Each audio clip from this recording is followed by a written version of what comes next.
There is a moment when life stops. It doesn't ask for your permission. One minute, you are standing in a house you built with your hands and your heart. The next, the walls are gone. For me, that day came not with a loud crash, but with a quiet series of phone calls. The job was gone. The relationship that had been my anchor was over.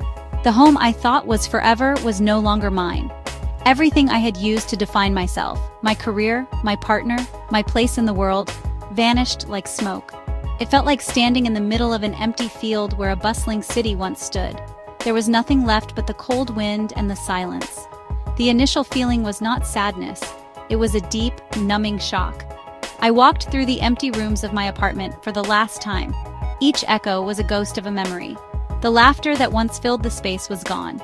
The arguments, the dreams, the simple moments of making coffee in the morning, all of it had disappeared. It was as if I had become a stranger in my own life story.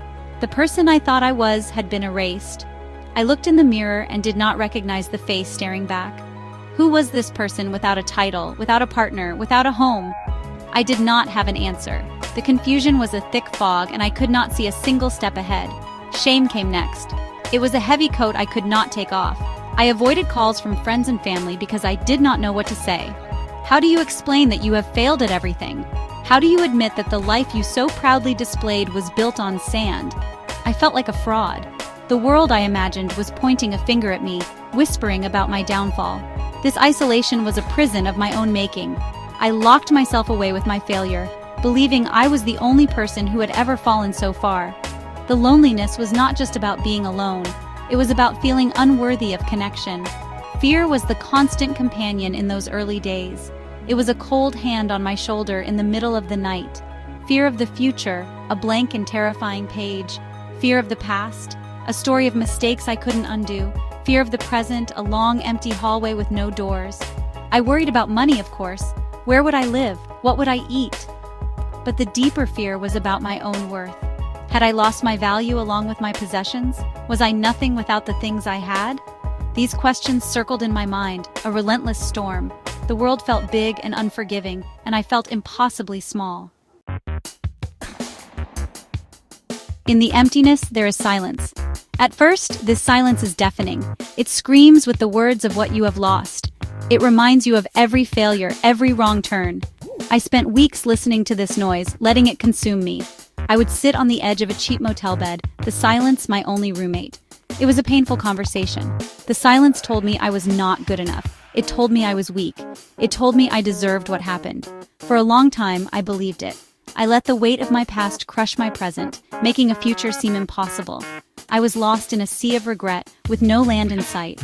But if you sit with silence long enough, something changes. The screaming begins to fade. It becomes a whisper. And in that whisper, you start to hear a different voice. It is your own. It is a voice you have not heard in years, buried under the noise of ambition and expectation. It asked me a simple, terrifying question. What do you truly want? Not what your boss wants, not what your family wants, not what society tells you to want, but you. What does your heart ache for when everything else is stripped away? I had no answer. I had spent so long building a life for a person I thought I should be. I had forgotten who I actually was. This question became my new guide. It was a tiny flicker of light in the immense darkness. I started to understand that losing everything was not just an ending, it was a clearing. All the clutter, all the noise, all the things I thought were important but were actually just distractions. They were gone. I was left with a clean slate. This realization was not a sudden burst of joy. It was a slow, painful acceptance. It meant accepting the loss, not as a punishment, but as a strange and difficult gift. It meant allowing myself to feel the pain, the grief, the anger, without judgment. These feelings were not enemies, they were messengers. So I began to listen. I let myself cry without shame. I let myself be angry at the world, at myself. I wrote down my fears, giving them a name and a shape. In doing so, I took away their power. I was learning to accept the reality of my situation. Acceptance is not the same as giving up. It is the opposite. It is the first step toward moving forward. It is looking at the rubble around you and saying, this is where I am now. This is where I will begin again. It is a quiet act of courage. It is the moment you stop fighting the storm and instead learn to build a raft. Rebuilding a life does not start with a grand plan. It starts with a single, small step. It starts with something so simple it feels almost foolish. For me, that step was making my bed. In a world where nothing felt within my control, the simple act of pulling up the sheets and arranging the pillow was a small victory. It was a statement. It said, "Today, I will create a little bit of order in the chaos." It was a promise to myself that I would not surrender to the mess. This one small action gave me a tiny piece of dignity back. It did not solve my problems, but it changed the tone of the morning. From there, the small steps continued.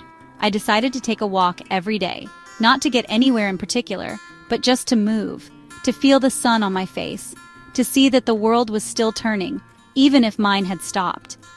During these walks, I didn't think about my grand future. I focused on the cracks in the sidewalk, the color of the leaves on the trees, the faces of strangers passing by. It was a practice in being present. It was a way of reconnecting with a world I had felt so disconnected from. Each step was a quiet rebellion against the paralysis of despair.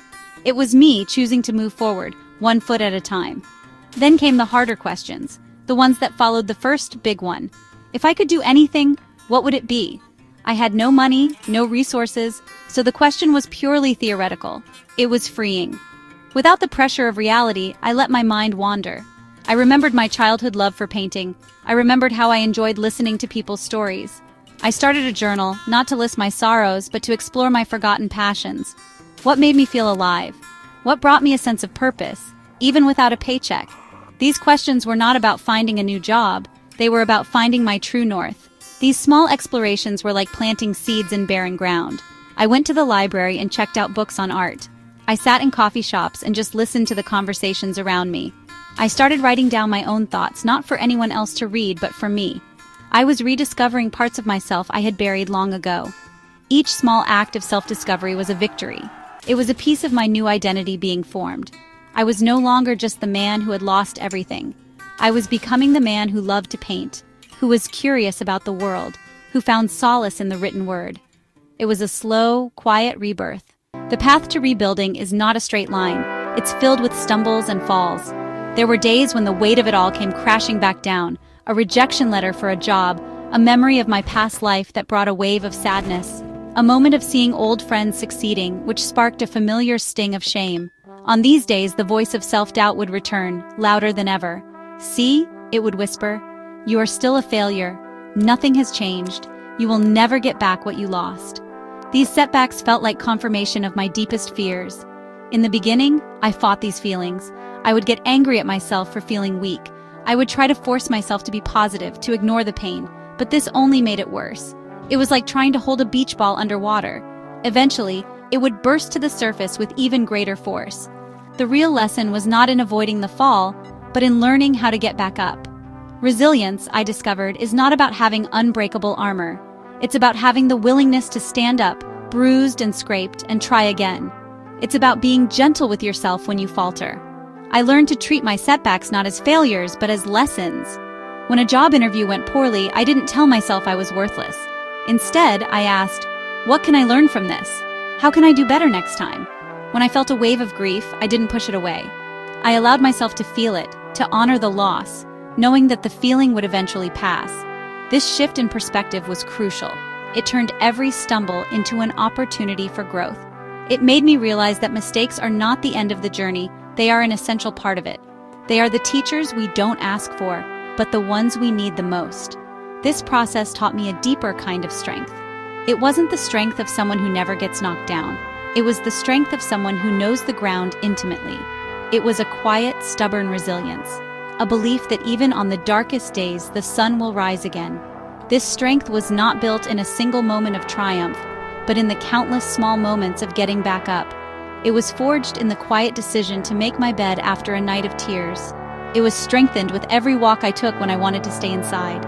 It was the slow, steady accumulation of courage. Section 5. Building a new home, brick by brick. The new life didn't appear overnight. It was built slowly, brick by brick. Each brick was a small success, a new connection, a step taken in the right direction. I started with a part-time job that had nothing to do with my old career. It was humble work, but it paid the bills. More importantly, it gave me a routine. It got me out of the house and interacting with people again. This small measure of stability was a foundation upon which I could build. It was not the life I had planned, but it was a life, and it was mine. Then I started to rebuild my relationships, not by trying to reclaim the ones I had lost, but by nurturing new ones and reconnecting with those who had stood by me. I reached out to an old friend, not with shame, but with honesty. I shared my story, my struggles, and my small hopes. I found that true friends do not run from your vulnerability. They embrace it. I joined a local art class, the one I had dreamed about. There, I met people who shared my passion, not my past. These new connections were based on who I was becoming, not who I used to be. They saw me, not my failure. Slowly, I began to create a life that felt authentic. A life that aligned with the answers I had found in the silence. I painted not for fame or money, but for the joy of creation. I started volunteering at a local shelter, listening to the stories of others who had faced hardship. I found that in helping others, I was also healing myself. My life was smaller than before in terms of material wealth and status, but it was infinitely larger in meaning and purpose. I was no longer chasing a definition of success that someone else had written for me. I was writing my own. This new home was not made of wood and nails. It was made of purpose, connection, and self-acceptance. The fear and shame had not vanished completely, but they no longer owned me. They were just old ghosts in a house that was now filled with light. I had learned that my worth was not tied to my job title or my bank account. It was inherent. It was in my ability to love, to create, to connect, and to endure. I had lost everything I thought I needed, only to find everything I truly wanted. It was a trade I would now make 1,000 times over. Section 6. The Gift of an Empty Room. If you are standing in an empty room today, I want you to know something. I know the silence is loud. I know the fear is cold. I know it feels like an ending. But what if it is not? What if this emptiness is not a punishment, but an opportunity? A chance to clear away everything that was not truly you. A chance to start over. Not from scratch, but from experience. You are not empty. You are filled with the lessons of your past. You are filled with a strength you have not yet discovered. This is not the end of your story. It is the beginning of your most important chapter. The world tells us to accumulate, to gather things, titles, and relationships like trophies. We are told that more is better, but sometimes the greatest gift life can give us is to take it all away. Because in that space, in that quiet, we are forced to find what is truly essential. We are forced to build a foundation on something that can never be taken away. Our own character, our own values, our own spirit. Losing everything can be a painful, brutal teacher, but the lessons it offers are the ones that matter most. It teaches you what you are made of. Do not be afraid of the hard questions. Ask them. What do you love? What makes you feel alive? What kind of person do you want to be? Let the answers guide you. Take one small step. Make your bed.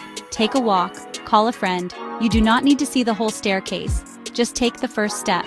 Be patient with yourself. You will fall. You will have days where you want to give up. On those days, be kind to yourself. Remember that resilience is learned in the getting up, not in the never falling.